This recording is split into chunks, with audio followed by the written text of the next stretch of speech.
Welcome back, everyone, to OpenLine. Talking about abortion, the history of Roe versus Wade. And we have with us John Weil, political science professor at MTSU.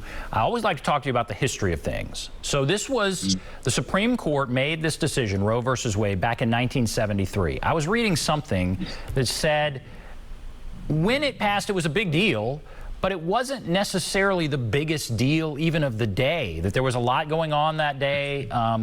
And it's kind of grown in political significance, grown in significance in a way.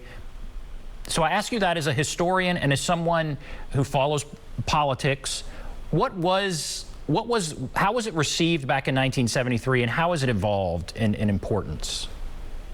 I think you pretty much, at the time it was generally considered to be sort of a middle ground between those who wanted to outlaw all abortions and those who thought that it was proper.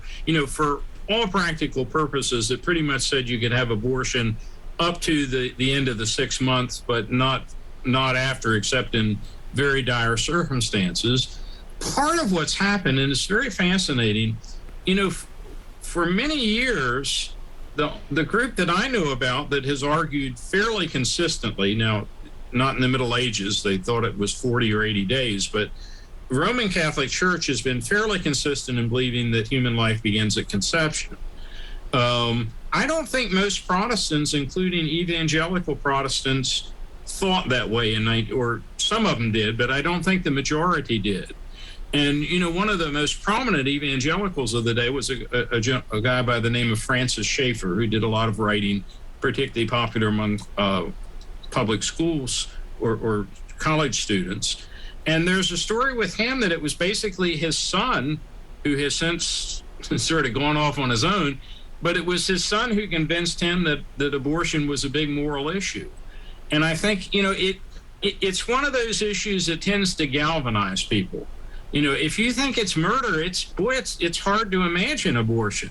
And if you think that, no, it's just, the primary freedom here belongs to a woman and her right to choose her own destiny, that's pretty, engaging as well. And it's difficult to find compromise. And I think that's why, the most interesting thing about this will be how many politicians really care and how many of them would prefer that the issue be out there to simply mobilize voters on their behalf. Are they going to be like the dog that finally catches the car and then ensure what to do with it? I don't know, but it might be.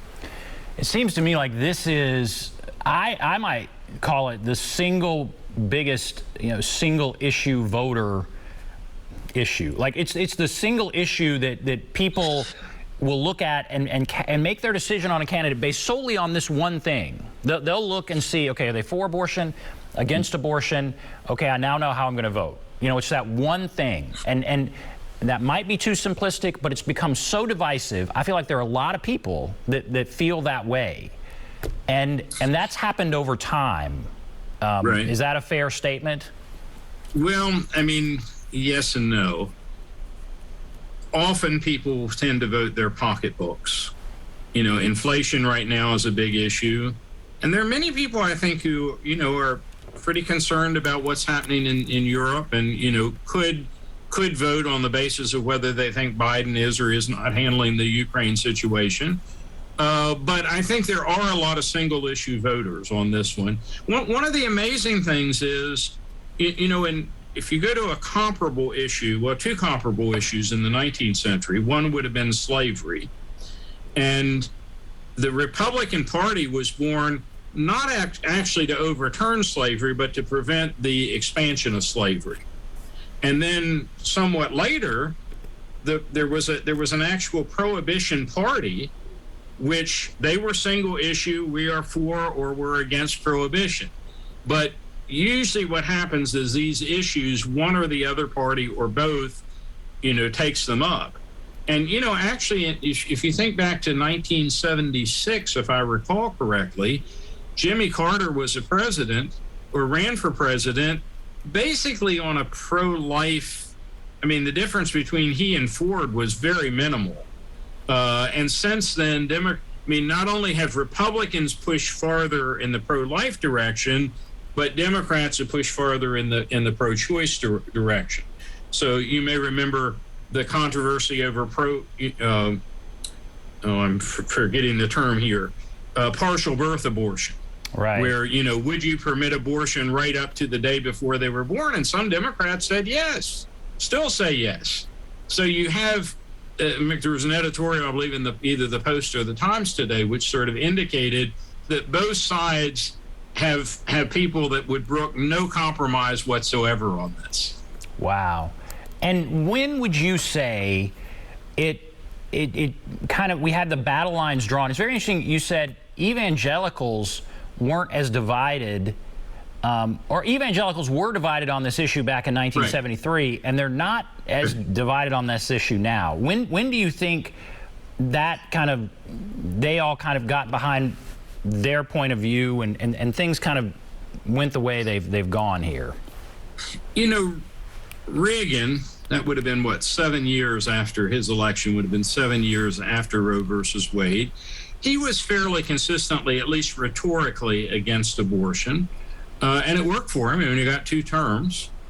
And I guess maybe that's, that was part of the split. But Trump, whatever you think of him, pro or con, he has delivered on this issue.